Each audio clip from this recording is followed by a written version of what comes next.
Hello viewers, this is Dr. Shahzad and in today's session I'm going to describe the ELLT Oxford Speaking Test. ये एक home edition test है जिसके बहुत ही tough parameters हैं। इसके अलावा भी जितने भी English proficiency test home based हैं जिनको घर में या ऑफिस में या अपनी पसंद की किसी जगह पे मैनेज किया जा सकता है, जहाँ जो अटैम्प्ट किया जा सकता है, उसके पैरामीटर्स जो हैं बहुत हाई हैं। So today we are going to discuss the parameters के पैरामीटर्स इसके क्यों हाई रखे जाते हैं, एग्ज़ामिनर की रिक्वायरमेंट्स क्या हैं, टेस्ट का फॉर्मेट क्या है, and after that we will discuss the very crucial and critical issue. आजकल बहुत सारे स्टूडेंट्स को विद हेल्प रिजल्ट्स मिल रहे हैं, तो वीडियो के सेकंड पार्ट में हम डिस्कस करेंगे कि ऐसा क्यों है कि स्टूडेंट्स को विद हेल्प वाले रिजल्ट्स मिल रहे हैं और इसको ओवरकम करने का क्या प्रोसीजर है, इसको क्लियर या पास करने के क्या टैक्टिक्स हैं जिनकी मदद से हम इसको पास कर सकते हैं टेस्ट को। In the first part I will discuss about the time period of the test. देखें, इसका लिसनिंग, रीडिंग और राइटिंग मॉड्यूल जो हैं उसको आप बुक करने के बाद आप अपनी मर्ज़ी से जो है basically this is the recorded test. जो रिकॉर्डेड टेस्ट होते हैं उसमें टाइम का कोई इशू नहीं होता कि आपने टाइम स्लॉट लेनी है कोई जो है ऑर्गेनाइजेशन से। आप उसको किसी भी टाइम में जो आपको सूट कर रहा होता है टाइम, उसके अकॉर्डिंगली आप उसको अटैम्प्ट कर सकते हैं। और ELLT ऑक्सफोर्ड जो है ये आपको कन्वीनियंस देता है, फ्लेक्सिबल है। रीज़न ये है कि आप चाहें तो for example today you have purchased the licence, आज आपने इसका लाइसेंस परचेज़ किया, उसके बाद आप चाहें तो एक मॉड्यूल करें, आपको लिसनिंग और रीडिंग जो है अनलॉक मिलते हैं। आप अनलॉक्ड आपको 2 मॉड्यूल्स मिलते हैं डैशबोर्ड पे। आप चाहें तो जो है एट अ टाइम दोनों को अटैम्प्ट कर लें। आप चाहें तो जब भी आप दोनों मॉड्यूल्स को अटैम्प्ट कर लेते हैं तो आपका राइटिंग पार्ट भी अनलॉक हो जाएगा। चाहें तो राइटिंग भी उसके साथ ही आप अटैम्प्ट कर लें।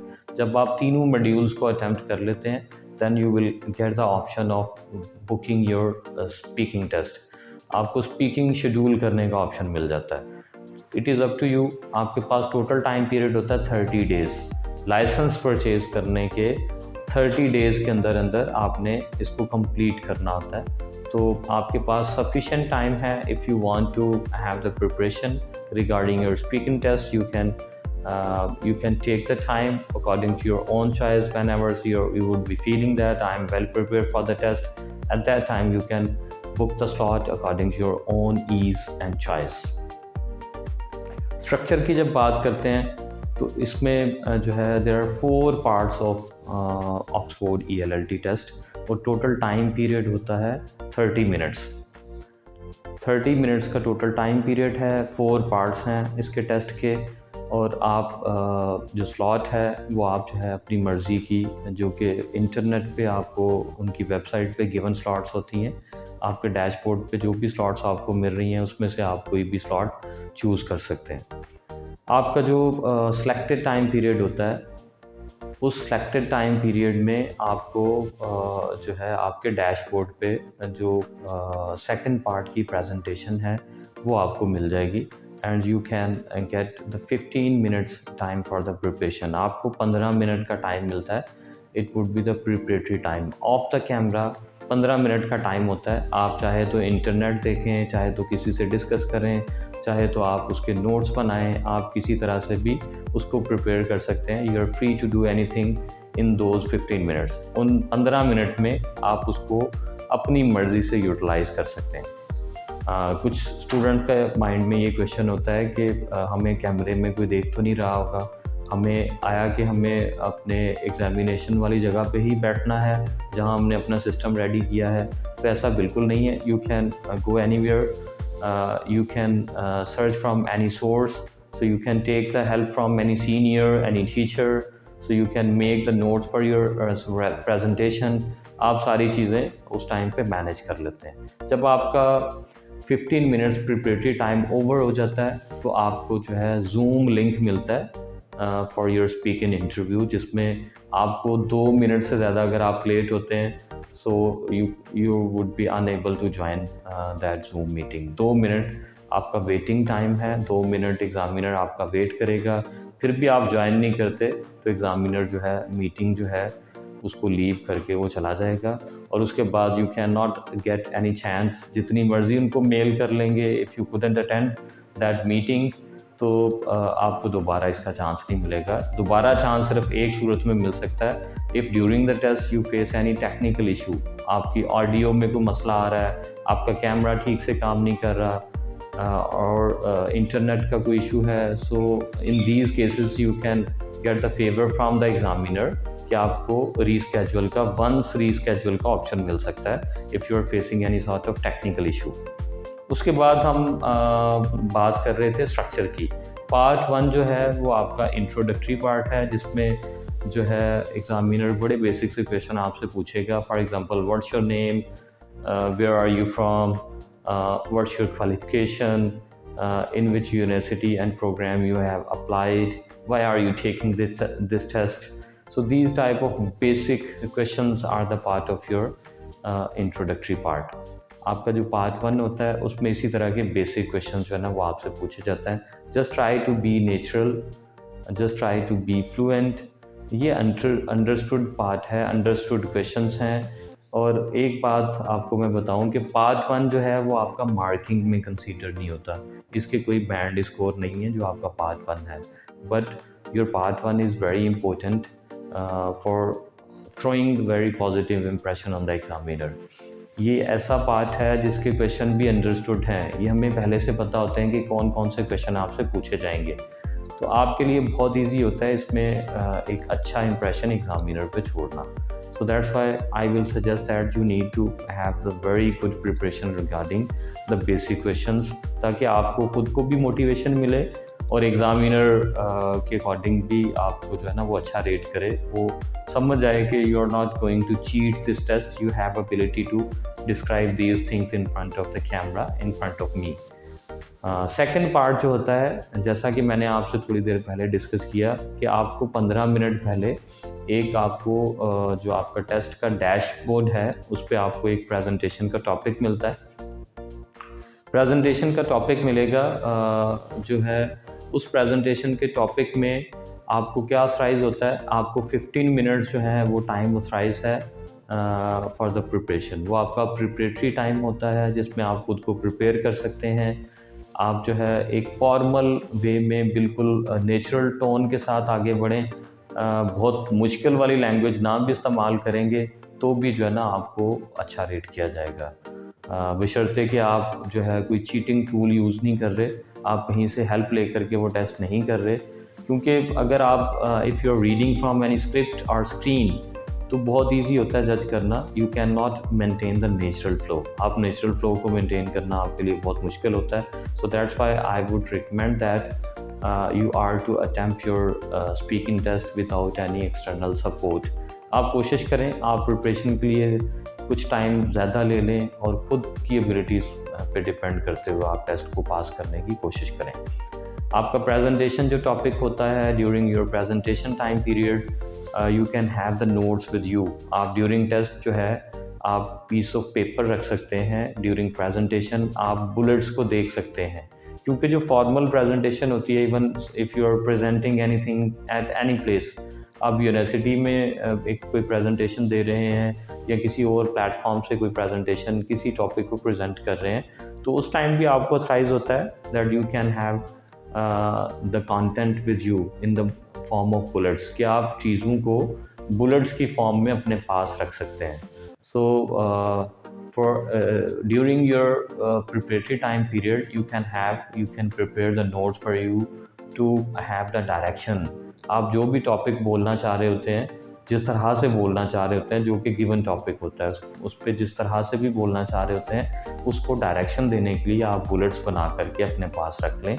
So you can take the help from those notes. जो आपके नोट्स होते हैं आप वहाँ से डायरेक्शन ले करके सामने अपने इस तरह देख सकते हैं। During your presentation time period आपको एग्जामिनर मना नहीं करेगा, but if you are reading continuously from those papers, so definitely the examiner won't allow you to read from any source.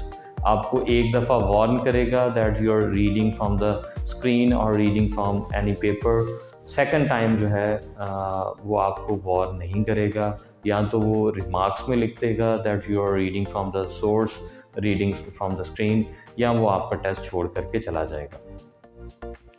आपका इसके बाद जो है आपका थर्ड पार्ट जो होता है, so the second part was the presentation and the third part is related to the justification of your writing task. I will say that आपका टोटल स्पीकिंग जो है वो सम हो इस पार्ट पे सबसे ज़्यादा डिपेंड कर रहा होता है, which is your writing task, क्योंकि इसमें आपने जस्टिफाई करना है that you have completed your listening, reading and writing by yourself. कैसे उनको पता चल जाता है कि आपने खुद से किया है या आपने कोई एक्सटर्नल सपोर्ट लिया ड्यूरिंग योर LRW।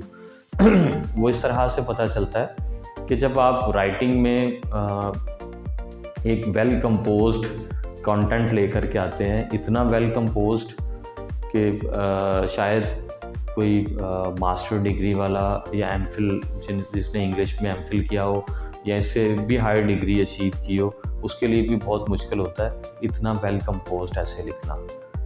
इतने अच्छे लैक्सिकल रिसोर्सेज को यूज़ करते हुए, इतना अच्छा फॉर्मल स्ट्रक्चर को यूज़ करते हुए आपने अपना ऐसे कंप्लीट किया होता है, and so you have scored very good in your listening part. आपने लिसनिंग में इतना अच्छा स्कोर किया होता है। नॉर्मली स्टूडेंट 8, 9, 10 तक अचीव कर रहे होते हैं लिसनिंग पार्ट में। So same is the case with reading task, and once you are interacting with the examiner during your speaking test, you are unable to understand the basic questions. जब आप listening में इतना achieve करने के बाद, क्योंकि उसमें तो आपके डिफ़िकल्ट क्वेश्चन होते हैं लिसनिंग पार्ट में, जब आप एग्ज़ामिनर से इंट्रैक्शन कर रहे होते हैं स्पीकिंग के लिए, आपको वो बोल रहा है पासपोर्ट चेक करवाएं, आप रूम चेक करवाना स्टार्ट कर देते हैं, आपको वो कह रहा है you are not audible to me, आपको ये भी समझ नहीं आ रहा होता, फिर वो रिमार्क्स में लिख देता है you didn't do your LRW by yourself as you are unable to understand the basic structures from my side। क्या आप छोटे छोटे स्ट्रक्चर्स भी आपको समझ नहीं आ रहे, तो आपने इतने कॉम्प्लिकेशंस टेस्ट को कैसे अचीव कर लिया है। Same phenomena is with the writing part. जब आप राइटिंग में इतने अच्छे लैक्सिकल रिसोर्सेज यूज़ कर चुके होते हैं, इतनी अच्छी वोकैबुलरी का यूज़ कर चुके होते हैं, अगर उसी टेम्परामेंट को, उसी एबिलिटी को अगर आप स्पीकिंग में शो नहीं कर पाते, तो वो आपको विदहेल्ड कर देते हैं। उनको पता चल जाता है you didn't do that part by yourself, और उसमें रिपोर्ट में मेंशन भी करते हैं कि आपने अपना राइटिंग जो है वो खुद से नहीं किया हुआ, आपने अपना LRW जो है वो आपने खुद से नहीं किया हुआ है। डायरेक्टली नहीं लिखते, लेकिन इनडायरेक्टली वो मेंशन कर देते हैं you couldn't maintain your writing part was brilliant, that was well composed, but you failed to present the same things in your speaking part. कि आप उसी तरह का लेवल स्पीकिंग में मेंटेन करने में कामयाब नहीं रहे। अभी राइटिंग के रिलेटेड जो क्वेश्चन आते हैं, उसमें जो आपने लिखा होता है उसको आपने बहुत अच्छे से प्रिपेयर भी करना होता है। They may ask any synonym from the content, वो आपसे जो आपने लिखा हुआ है किसी का मीनिंग पूछ सकते हैं। माइंड द थिंग के डायरेक्ट मीनिंग से उनका कोई गर्ज नहीं है, basically they want to have the justification कि ये आपने खुद से लिखा हुआ है। खुद से लिखा हुआ आप तभी जस्टिफाई कर पाते हैं जब आपने जो वर्ड लिखा हुआ है, for example if they are asking that you have written the word tolerance in your essay, तो आपने वो टॉलरेंस जो वर्ड है उसका बैकग्राउंड भी बताना है। I have used this word in my essay because of this and that, I was explaining this and that, so at that point I used this word in my essay. आपने पूरा explain करना है ताकि उसको पता चले कि यार ये आपने खुद से किया हुआ है, आपने किसी से हेल्प नहीं ली ड्यूरिंग योर राइटिंग पार्ट। इसी तरह अगर आपने कोई एग्जांपल्स कोट की हुई हैं तो उसको एक्सप्लेन करना आपको आना चाहिए। For example if they are asking that you have written this and that in your writing part, can you elaborate it more, कि आप इसको मज़ीद एक्सप्लेन कर सकते हैं। You could have the ability to explain your content, जो आप लिख चुके होते हैं उसको एक्सप्लेन करना थारोली आपको आना चाहिए। उसकी समरी पूछ लेते हैं। एडवांटेजेस डिसएडवांटेजेस पूछ लेते हैं, कंक्लूजन आपसे पूछ सकते हैं. So these type of the questions are the part of your part 3 speaking ELLT Oxford. ये पार्ट 3 में जो आपने ऐसे लिखा उससे रेलेवेंट क्वेश्चन पूछ करके आपसे जस्टिफिकेशन ली जाती है कि आया कि आपने ये खुद से किया हुआ. ये पूछा नहीं जाता, लेकिन अल्टीमेटली इनडायरेक्टली उनका मकसद यही होता है इस तरह के क्वेश्चंस करने का, ताकि उनको जस्टिफिकेशन मिल सके कि आपने आपकी एबिलिटीज़ जो राइटिंग में आपने शो की है, you have the same ability as you can communicate in the same pattern, कि आप उसी लेवल की स्पीकिंग भी कर सकते हैं, स्पीकिंग में आप उसी लेवल का पार्टिसिपेट कर सकते हैं. आपका फाइनल पार्ट जो होता है, आपका लास्ट पार्ट जो होता है, आपको एक जो है पिक्चर जो है एग्जामिनर अपनी स्क्रीन शेयर करेंगे. स्क्रीन शेयर करने के बाद आपको एक पिक्चर जो है वो स्क्रीन पे शो होगी. आपको 15 सेकंड के लिए वो पिक्चर एग्जामिनर शो करेगा. After 15 seconds examiner will start the questioning regarding that picture.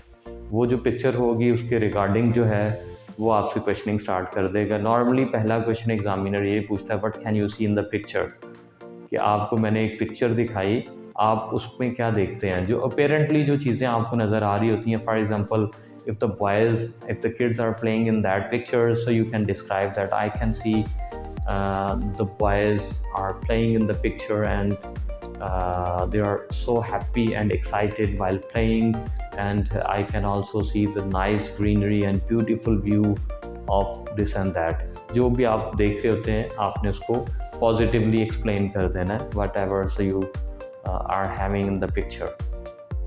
उसके बाद उसी सिचुएशन के related, for example if the picture was related to any playground where the kids were playing, तो फिर जो है ना वो गेम्स, आउटडोर गेम्स के रिलेटेड जो है फर्दर क्वेश्चनिंग स्टार्ट कर देगा एग्जामिनर. तो माइंड दिस थिंग कि आपने जब भी आंसर देने हैं, स्क्रिप्टेड आंसर ना हो जो आपने पहले से प्रिपेयर कर चुके हैं आप. Just you need to show your speaking abilities in each and every part of your speaking test. आपने नेचुरल फ्लो को मेंटेन रखना है, आपने इंटोनेशन को मेंटेन रखना है. सबसे ज़्यादा आप रिपोर्ट पढ़ के देख लें, विद हेल्ड वाले जो स्टूडेंट्स हैं उनकी जब भी रिपोर्ट पढ़ेंगे आपको इंटोनेशन का मसला आएगा. इंटोनेशन का मसला ये होता है कि आपको ये नहीं पता कि नेचुरल स्पीकिंग में, नेचुरल कम्युनिकेशन में किस वर्ड पे जोर दिया जाता है. आप जो है as you are reading from any script source, so that's why you are unable to maintain the intonation. आपको इंटोनेट करना नहीं आया, इंटोनेशन को आप मेंटेन नहीं कर सके.